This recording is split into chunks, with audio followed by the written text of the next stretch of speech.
शशके to टब्बे और चस्के के खाते से एक ऑर्डर ना डाला करें काइंडली। इससे कंपनी का भी नुकसान होता है और आपका भी वक्त जाया होता है, क्योंकि जब भी हम लोग को ऑर्डर आता है तो कंपनी पहले कस्टमर्स को 3 से 4 दफा कॉल्स करके कंफर्म करती है कि आपको ऑर्डर चाहिए कि नहीं चाहिए।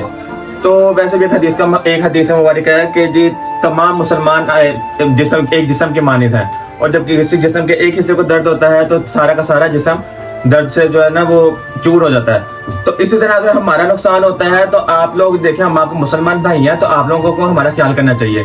तो दूसरी बात यह है कि जी हम लोगों का चलो नुकसान हो ही रहा है, तो दूसरा जो राइडर होता है, राइडर का नुकसान हमसे ज्यादा है। वो इस सेंस में है क्योंकि राइडर जो होते हैं वो सैलरी बेसिस पे नहीं होते, वो सिर्फ कमीशन बेस पे होते हैं। वो जितने ऑर्डर डिलीवर करेंगे उनको उस चीज के पैसे मिलते हैं, और दूसरा जो उनका फ्यूल होता है वो भी उनके अपने पॉकेट से जाता है, उसके फ्यूल के भी उनको पैसे नहीं मिलते हैं। तो काइंडली आप लोग से एक गुजारिश है कि जब आप लोग ऑर्डर करते हैं तो जब आपको कंफर्मेशन के लिए आपको कॉल आती है तो अगर आपने ऑर्डर नहीं लेना आप उसी टाइम कैंसिल कर सकते हैं। उसमें कोई मजायका नहीं है कि आप कहते हैं कि भाई हमसे गलती से ऑर्डर हो गई है, हमने ऑर्डर नहीं चाहिए। हमने आपको इसमें हम लोग कहते हैं कि इसमें कोई एम्बेरसमेंट या ऐसे कोई मसला मसाइल नहीं है।